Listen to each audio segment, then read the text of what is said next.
He found a starving Apache child on the plains, his small body curled against the cold, lying beneath a withered tree. 4 days later, 3 Apache women stood at his door. Before we dive into the story, don't forget to like the video and tell us in the comments where you're watching from. The Apache. Women at the door. The 3 women stood frozen at the door, their presence filling the space with tension. I had faced death many times before, but this felt different. There was no immediate threat in their eyes, just an unspoken understanding. An ache that connected them to something I could not yet comprehend. The eldest, a woman whose hair was streaked with silver, stepped forward slowly. Her movements were calculated, deliberate, as though every inch she moved held a weight of history. She was the first to speak, her voice carrying the unyielding timbre of a mother, of someone who had seen the worst this world had to offer and still found the strength to keep moving. "You have our son." I could see the words hit me like a physical blow, and for a moment I couldn't move. I blinked hard, the fog in my brain slowly dissipating as the realization struck me. The boy I had found just days ago, starving and alone in the desert, was theirs. The Apache women who stood before me had come for him. They had come to reclaim their own. I stood there, dumbfounded, struggling to form the right words, but none came. I had never been particularly good at talking. I had always preferred to act, to solve problems with my hands and my gun rather than my words. But this was different. The other 2 women behind her remained silent, their eyes scanning the room, never wavering from the boy on the cot. One had a fierce, untamed look about her, her face hard and weathered, as if she had lived her whole life in the wilderness. The other, younger, seemed more fragile, though there was a quiet strength in her posture, as if she carried a burden far heavier than her slender frame suggested. I couldn't help but wonder what they had endured to get here, to this small cabin on the edge of nowhere. What had they lost? What had they been through? I finally managed to find my voice, though it sounded weak and unsure. I didn't know. The elder woman's gaze softened, just for a moment, but her words remained firm. We know you didn't know, but you have kept him alive." She looked down at the boy who stirred slightly on the cot, unaware of the people standing in the doorway. "For that, we are grateful. But now he must return with us." I nodded, unsure of what to say. I'm not sure what to do here. He's been through a lot. He needs time." Her gaze sharpened, and for the first time, I felt the weight of her stare. "He has been through more than you know, Ethan Blackwood, but the time for healing is not long. There are those who will stop at nothing to see him dead." I froze. How did she know my name? And why would anyone want this boy dead? Before I could ask, the woman stepped forward, her voice lowering. "You have made a choice already, haven't you? You've chosen to protect him, and now you must choose again. Will you help us save him, or will you stand aside?" The tension between us was thick, as though the air itself was holding its breath. I felt the weight of her words like a burden settling over me. I had already made a choice when I picked the boy up off the ground, when I wrapped him in my coat and brought him to safety.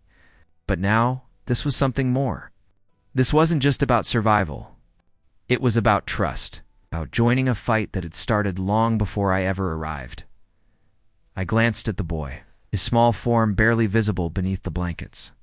He had grown stronger since I'd found him, his breaths now steady, his face no longer gaunt and pale. But he wasn't out of danger. Not yet. The thought of losing him, of having to let him go, twisted something inside me. I hadn't been able to protect my father. I wasn't about to fail this boy. I looked back at the women, their faces etched with stories I could never hope to understand. The eldest spoke again, her tone softer this time. "He is not just a boy. He is Tojo, our son, our blood. He belongs with us, and we will do whatever it takes to ensure he is safe. But we cannot do it alone. The ones who hunt him will not stop, not until they have him." I nodded slowly, the weight of the decision settling deep in my chest. "What do you need from me?" She didn't hesitate. "Help us. Help us find the men who hunt him and help us take them down."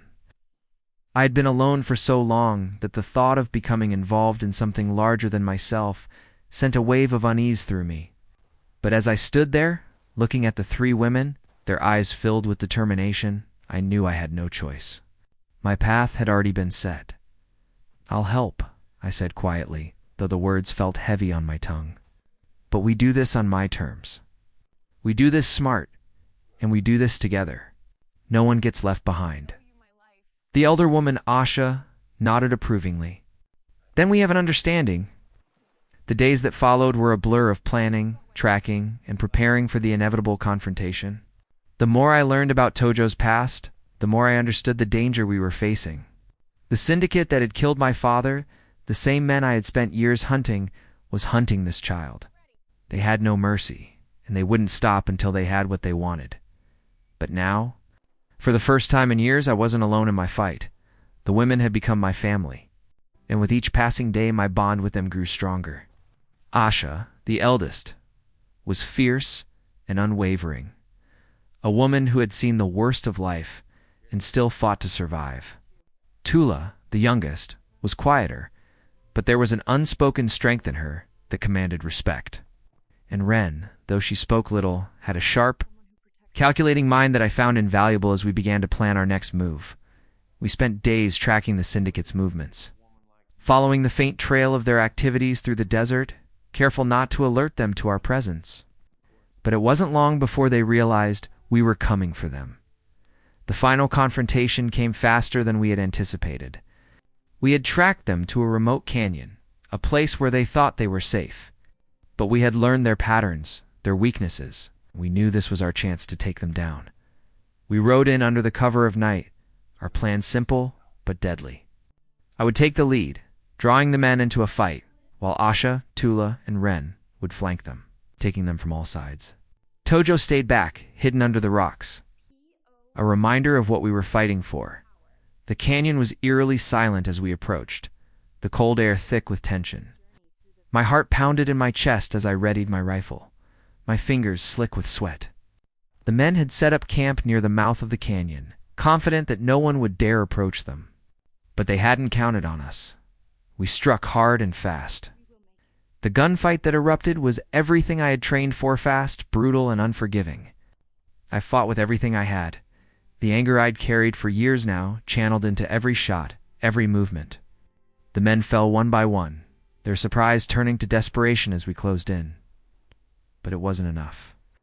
Even as we took them down, more came reinforcements, alerted by the noise of the gunfire. The battle escalated. It quickly became clear that this would be the fight of our lives. The fight lasted hours. The sun setting low over the horizon as the final shots rang out. We had lost a few good men along the way, but in the end, it was the syndicate that fell. But the victory was bittersweet. I had been hit. A bullet grazed my side, and as I looked down, I could feel the warmth of blood trickling through my shirt.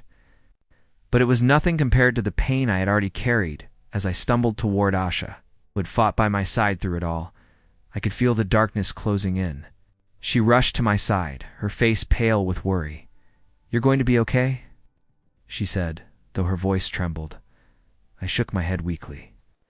"I've been running for so long, Asha. I think this is where I stop." But as she held me, her arms tight around me, I realized something. I wasn't afraid. I had lived a lifetime of pain, of loss. But here in this moment, with her by my side, I had found something worth fighting for, something worth dying for.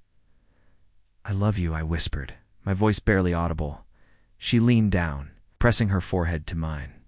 "I know," she replied softly, "and I love you." It's a heartbreaking goodbye. Didn't know how long I had left, but in that moment, I felt at peace. We had fought the fight that needed to be fought. We had survived. And we had found something beautiful in the process, something that had eluded me for far too long, as the darkness crept in. I let go, feeling the warmth of Usha's embrace surround me. When I awoke, I was in the cabin, surrounded by the people I had come to love: Usha, Tojo, Tula, and Ren. We had one. We had secured a future. Together, as I rode off into the sunset with Asha by my side, I knew that life would never be the same. But it was a life worth living, and for the first time, I felt like I belonged.